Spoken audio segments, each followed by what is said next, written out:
అతీక్ అహ్మద్ కొడుకు ఇంకొకడు ఉమర్ అహ్మద్ చాలా ఓవర్ యాక్షన్ చేశాడు. ఇప్పుడు వాడిని పోలీసులు టార్గెట్ పెట్టారు. వాడికి ఆల్రెడీ వీళ్ళ తమ్ముడు చనిపోయాడు కదా, మొన్న రోడ్ యాక్సిడెంట్ లో 2 రోజుల క్రితం చనిపోయాడు కదా.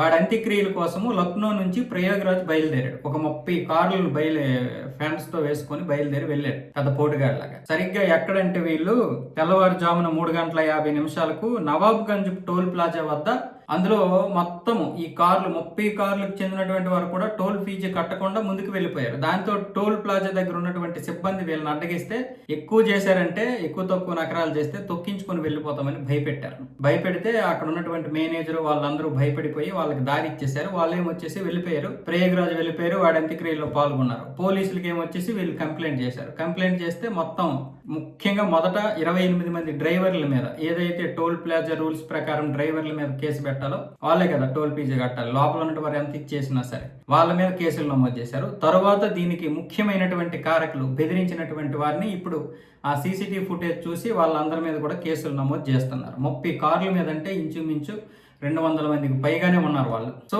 ఈ వెధవలందరూ కూడా ఒక్కసారి రౌడీయిజం. ఇప్పుడు ఒకడు చనిపోయాడు, వాడి అంత్యక్రియల కోసం వెళ్తున్నప్పుడు ఎలా ఉండాలి వీళ్ళు?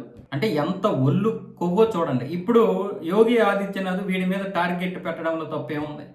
యోగి ఆదిత్యనాథ్ వరకు రావాల్సిన అవసరం లేదు. అక్కడ ఉన్నటువంటి ఎస్పీఓ డిఎస్పీఓ ఆర్డర్ ఇస్తే చాలు, లేపడేస్తారు. ఇప్పుడు పోలీసులు వీడి మీద టార్గెట్ పెట్టారు, టార్గెట్ ఫిక్స్ చేశారు. నెక్స్ట్ వీడే, పైగా వీడు కూడా ఆల్రెడీ జైల్లో ఉన్నాడు.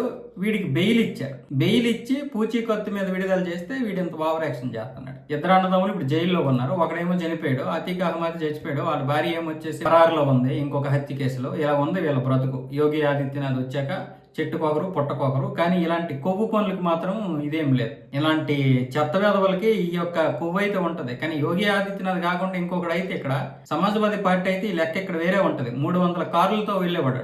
అవసరమైతే మరో 2-3 తొక్కించుకొని కూడా వెళ్తాడు వీడు. ఇప్పుడేమొచ్చేసి ఇలాంటి వేధవుల మీదకి బుల్డోజర్ పంపించకపోతే ఏం పంపించాలి? ఇప్పుడు మాట్లాడండి కుహనా మేధావులు.